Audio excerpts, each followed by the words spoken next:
Assalamualaikum warahmatullahi wabarakatuh. Kali ini saya akan menjelaskan sejarah perkembangan komputer. Perkenalkan, nama saya Muhammad Farol Putra Jadi dari 10B.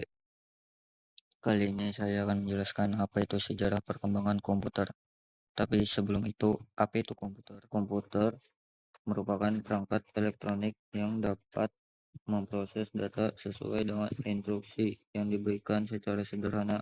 Komputer berfungsi untuk menerima input atau data, memprosesnya, menyimpan hasil, dan menghasilkan output atau informasi. Komputer generasi pertama merupakan era awal perkembangan komputer yang berlangsung sekitar tahun 1940 sampai 1956. Komputer pada era ini menggunakan tabung vakum sebagai komponen utama dan berukuran sangat besar, serta membutuhkan banyak daya listrik. Ciri-ciri menggunakan tabung vakum sebagai komponen utama. Kelebihan, mampu melakukan perhitungan lebih cepat dari manusia. Kekurangan, ukuran sangat besar, panas, dan boros listrik. Contoh, NIAC atau Unifax. Komputer generasi kedua adalah komputer yang mulai muncul pada tahun 1956 sampai 1963. Generasi ini ditandai dengan penggunaan transistor sebagai komponen utama, menggantikan tabung hampa udara pada generasi sebelumnya. Transistor membuat komputer menjadi lebih kecil, lebih cepat, lebih murah, dan lebih hemat. Ciri-ciri menggunakan transistor menggantikan tabung vakum. Kelebihan, lebih kecil, lebih hemat energi, dan lebih cepat. Kekurangan, tetap membutuhkan sistem pendingin meskipun menghasilkan lebih sedikit panas. Contoh, IBM 1401, IBM 7900. Komputer generasi ketiga yang muncul sekitar tahun 1964 sampai 1971, ditandai dengan penggunaan sirkuit terpadu Integrated Circuit atau IC sebagai komponen utama menggantikan transistor.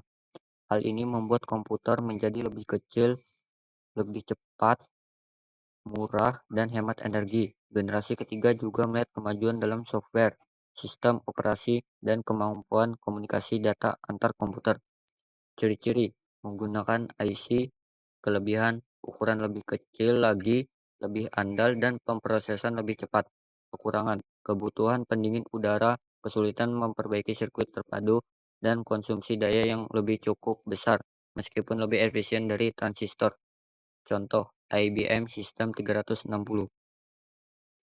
Komputer generasi keempat dimulai sekitar tahun 1971 sampai sekarang dan ditandai oleh penggunaan mikroprosesor dan IC yang lebih maju seperti LSI dan VLSI. Pada masa ini, komputer menjadi lebih kecil, lebih cepat, dan lebih terjangkau, serta mulai banyak digunakan untuk keperluan pribadi dan bisnis.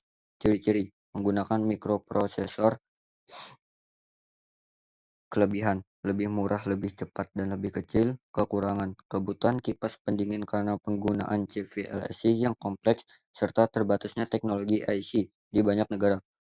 Contoh, komputer pribadi atau PC, laptop, smartphone. Komputer generasi kelima yang juga disebut sebagai generasi Pentium ditandai dengan penggunaan mikroprosesor yang sangat canggih dengan teknologi ULSI dan mulai dikembangkan sejak tahun 1980-an hingga saat ini.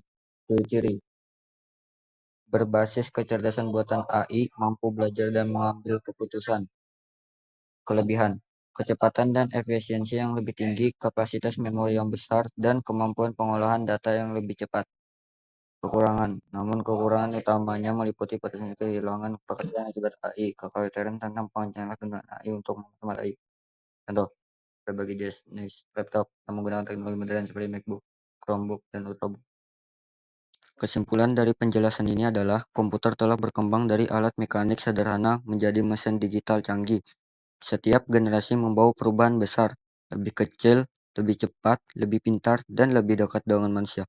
Kini komputer bukan hanya alat bantu, tapi dengan bagian dari kehidupan sehari-hari. Sekian penjelasan dari saya. Terima kasih karena sudah menonton. Wassalamualaikum warahmatullahi wabarakatuh.